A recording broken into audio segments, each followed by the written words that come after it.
Okay,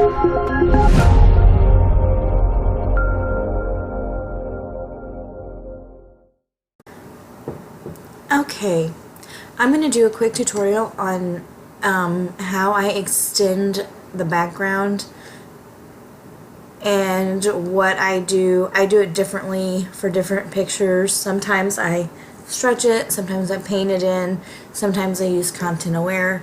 Most of the time it's just what kind of mood I'm in and what I decide to do, but there are certain instances where one works better than the other.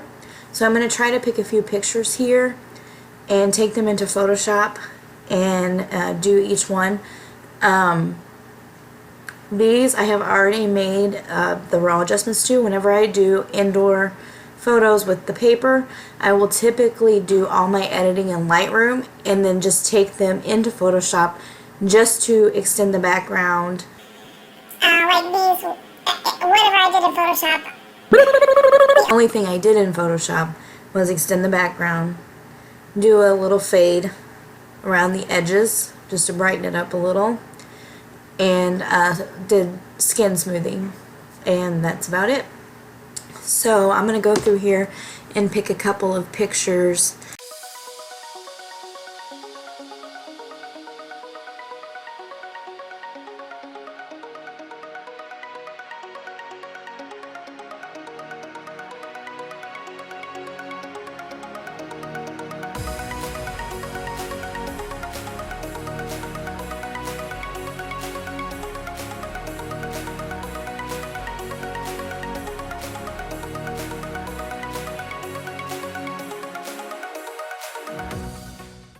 So I'm going to export these out.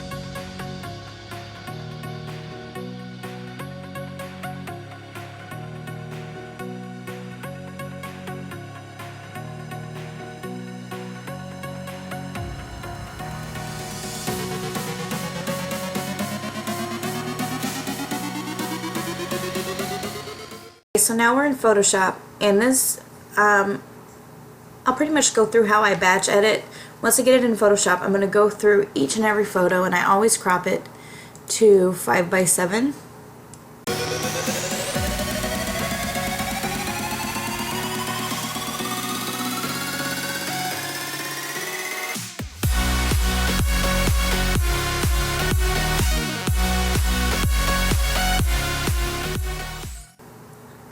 And then the next thing I would do is smooth skin, and I use portraiture, so I'd go through and I would run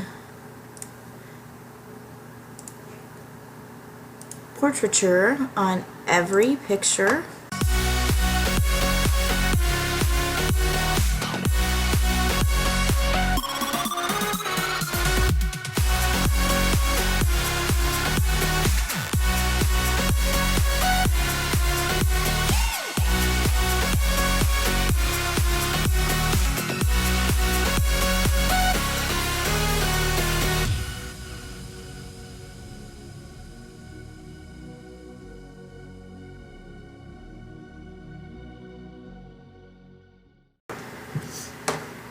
Alright, so now that I've ran portraiture on every one of them, I'm going to highlight my flatten action, and I've got my batch editing set up to a shortcut, Control B, and it brings up my batch.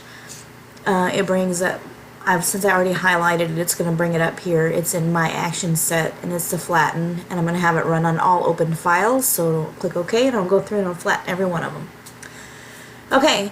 Now, this paper is bone. I've also recorded the fade into an action from my bone paper. So whenever I run that, it's going to automatically apply the fade, and I just have to grab my brush and mask it off the center. So we'll be doing that later. But right now we're going to extend the background, and let's go to the toughest one first. See how close, I do this in my living room, so see how close it is to the top of her head. Okay, so there's nothing here to grab to stretch. So we're going to have to paint this in. Now you can try content aware fill on this one, but it's so close to her hair, it may not. I'm going to hit Control K to bring up the fill box and choose content aware, and we'll see how it does. Sometimes it's hit and miss, but that line, see, yeah, we're going to go back and deselect that. So here we go. I'm going to hit Control J to duplicate. And what I'm going to do to fill this in is I'm going to grab the quick selection tool, and since she's up against a solid background, this is going to work fabulous. So I'm just going to select out just this top part, because that's really the only, there's plenty of room around here to where it's going to be fine. So, and then I'm going to go and I'm going to click Refine Edge, and I'm going to grab the Refine Edge brush. I'm going to bring up, and I'm going to paint around the edges, and it's going to really clean up that and grab all those hairs. Then I'm going to click OK. And then I'm going to click Select Inverse. And I'm going to grab my brush tool. And I'm going to Alt and click the color sample right there. And then I'm going to paint right around there. So what I'm doing is I'm painting in that background. And it's not going to spill over onto her hair. So I might as well just go all the way across and get that. And let's go ahead and come down here and paint out, that's my light stand. And I will sample because there's going to be different colors throughout because of shadows. Let's go ahead and deselect. And this one I'm going to do on a new layer because I'm going to get really close to this ladder and I'm going to be able to mask it out.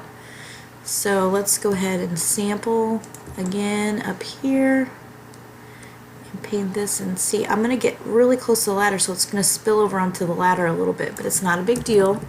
We're doing it on a new layer. I'm going to add a mask to that layer and take my black brush down that leg, and then there we go. And I really wanted to extend this banner across, but the way I set it up, I put it in an arc,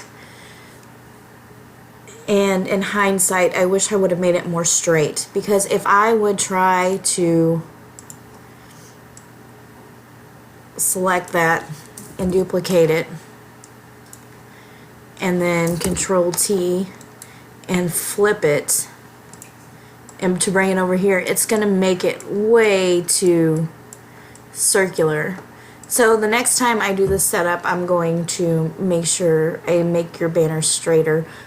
So keep that in mind if you use banners. But you can see the line. I don't know if you can see it on this video or not, but you can see like the jute string that I used to hang it up. I don't like the way that looks, especially when it's not going to extend on this side, so I'm going to take my lasso tool. Actually, since I've got this all filled in now, I'm going to flatten it. And I'm going to lasso that wire, and I'm going to hold down Shift so I can also lasso this one at the same time, and I'm going to hit Control K to bring up my the fill box.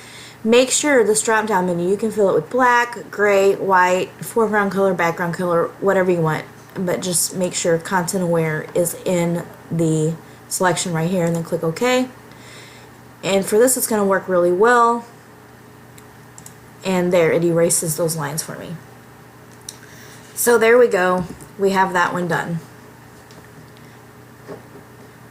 And then I have the save command also saved into an action. So what I'll do is when I'm done, actually you should probably do them all in case your Photoshop crashes, but sometimes I'll just go through and save them all at once. So that one's saved.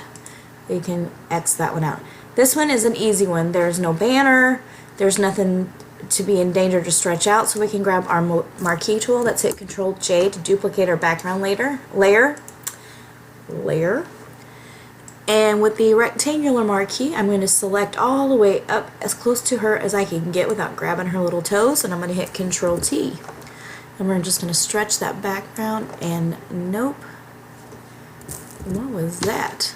I'm going to grab the handle and stretch that background, hit enter, and there we go. But now on this side, to select up to the ladder, we're not really going to get anything to stretch right here. So I mean, you can, so it would be easier just to go ahead on this side and grab your brush tool, or content aware might work here. So we can just select that, Control K, and enter.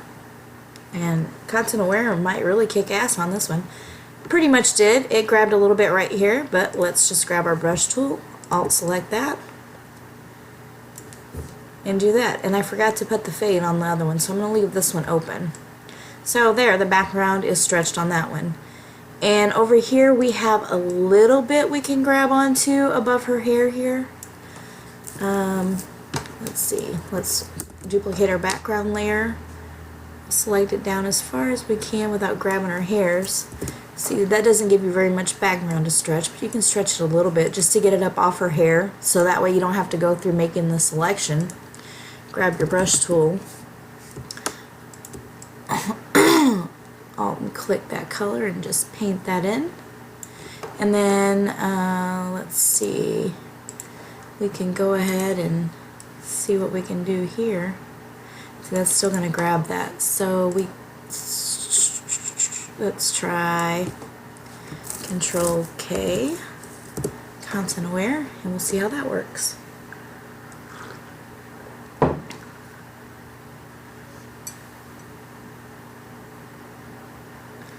And it brought her in. So we're going to grab our brush and Alt click and just paint over that, because that's really not that much. And there we go. I'll just leave that. And here we go. This is got the rose petals in it. So like if you, and the banner. So if you would go to hit and transform that, it's going to stretch all that out. Okay, so we don't want that. So what we're going to do is Control J, our background layer. Go ahead and grab that, and I'm going to hold down my Shift key so I can add this selection as well over here in the corner. Hit Control K. We will try to fill it with content aware and see how that works. I feel like so repetitive.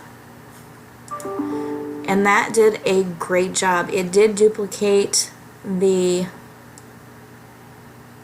strings a little bit, but if you hold down Shift, you can add all this to it and do content aware all at once. So we're going to do that and run content aware again to get rid of all that. There, that looks good. So now I'm going to click on my flatten, Control B to bring up that, flatten all my images, and then I want to put the fade. So I'm going to highlight my bone fade, hit Control B. Now I set this at Control B in the preferences. I made it, I don't remember what Control B was set to begin with, but I changed it for my batch because it was easier for me to remember. B for batch. So when I hit Control B, it brings up my batch, and I click OK, and it's going to run the bone fade on every photo. And all I have to do is grab my brush and mask that off of the main parts of the photo and go through each photo and do it. Now the fade doesn't make a huge difference on these because but I do it anyway just in case some of the shadow color is on. When you're painting it in, sometimes the shadowy areas can darken up your edges, and I just want to make sure everything's, you know, nice and bright. So we've done that, so we want to go and flatten them all again. So Control B, we'll go through and flatten them all, and then I want to save them. So I'm going to click on my save action, Control B, save them all, and I'm done with these photos because I am not going to post any of these to the web. So I'm going to I also saved my close into an action, which you can also click close all, which is Alt Control W, but it's just as easy for me to put it into an action and run it. and they're all closed. And that is a little peek into how I batch edit. Indoor studio Indoor studio photos.